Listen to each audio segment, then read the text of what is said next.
pertanyaannya mungkin supaya tidak simpang siur ya. Ya, Pak. Mau saya jelaskan dulu kalau perkara ini nomornya ya nomor 109 ya. PDT 2022 garis miring PT BTN. Ya, jadi dulu penggugatnya sekarang jadi pembanding adalah saudari Weni Aryani Kusmawardani melawan Rezky Aditya Drajamoko. Ini dulu tergugat, sekarang jadi terbanding. Perkara ini sudah diputus oleh Pengadilan Tinggi Banten pada hari Jumat tanggal 20 Mei 2022 oleh majelis yang diketuai oleh Solahuddin, sarjana hukum, magister hukum, anggotanya Victor Slamet Jogota,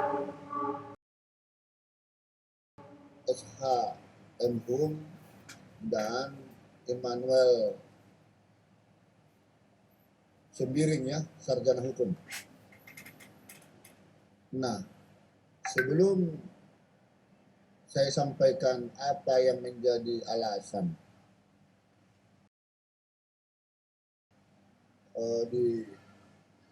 dikabulkannya gugatan daripada si pembanding ini, terlebih dahulu saya sampaikan bahwa saya di dalam menyampaikan informasi ini adalah murni membacakan atau mengartikan itu putusan Pengadilan Tinggi Banten, tidak dikurangi, tidak dilebihi. Ya, salah kalau kita menafsirkan ya. Jadi amar putusannya adalah dalam eksepsi itu menguatkan putusan Pengadilan Negeri Tangerang nomor 746 PDT G 2021 PN Tangerang tanggal 3 Februari 2021. Ini bentuknya eksepsi, jadi belum masuk kepada pokok perkara. Tetapi bagaimana dalam pokok perkaranya? Pengadilan Tinggi Banten ternyata membatalkan putusan Pengadilan Negeri Tangerang tersebut, nomor dan tanggal tadi, dengan mengadili sendiri. Ya, pertama,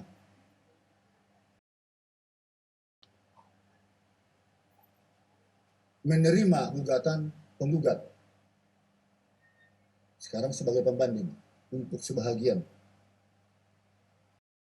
Lalu nomor 2 menyatakan tergugat kini menjadi terbanding telah melakukan perbuatan melawan hukum, onreh matihdat. Kemudian menyatakan itu anak yang perempuan ya, bernama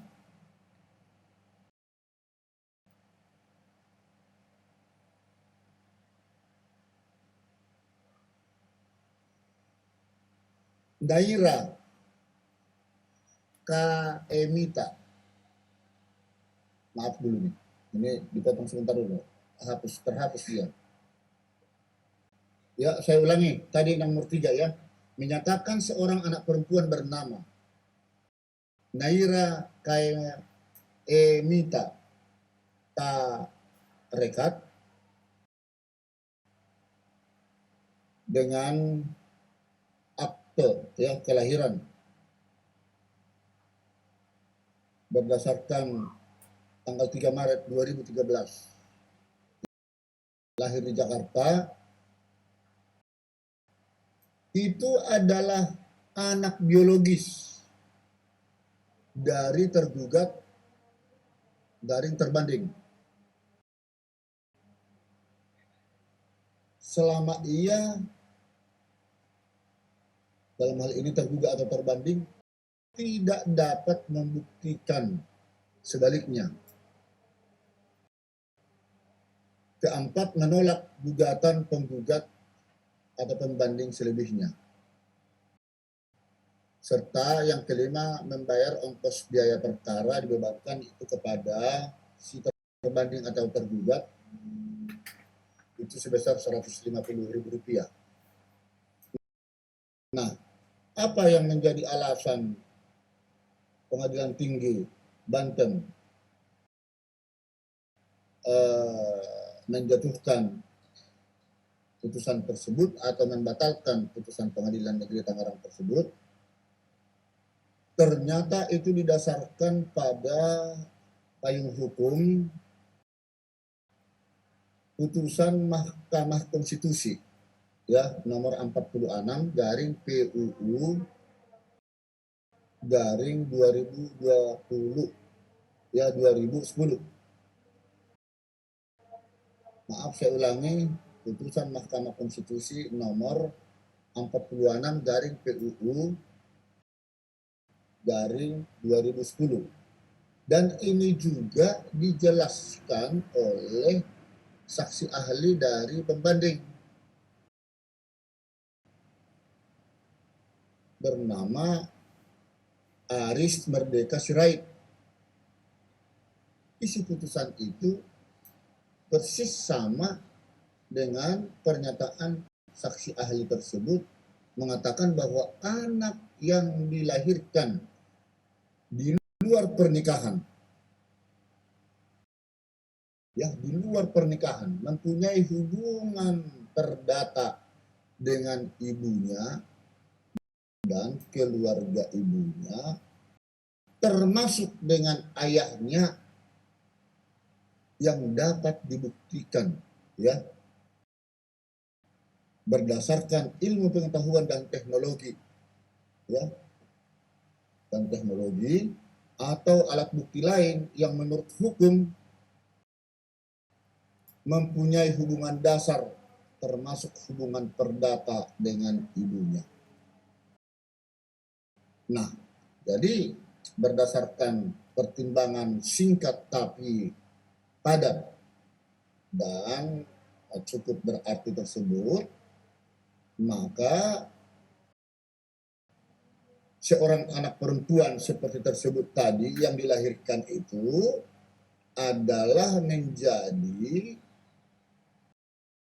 tanggung jawab bersama daripada bapak dan ibunya. Ya. Nah, karenanya petitum kedua gugatan si penggugat atau si pembanding akhirnya beralasan untuk dikabulkan oleh Pengadilan Tinggi Banten. Sedangkan perbuatan tergugat atau terbanding harus dinyatakan telah melakukan onreh matisdat atau perbuatan melawan hukum PMH. Demikian penjelasan kami secara singkat atas putusan tersebut. Dan sampai sekarang kami belum mengetahui apakah pihak-pihak tertentu mengajukan upaya hukum kasasi atau tidak, karena ini perkara memang masih baru diputus 20 Mei yang lewat, dan tentu diberi tenggang waktu ya, apakah pikir-pikir atau kasasi untuk 14 hari ke depan. Begitu yang bisa kami sampaikan ya.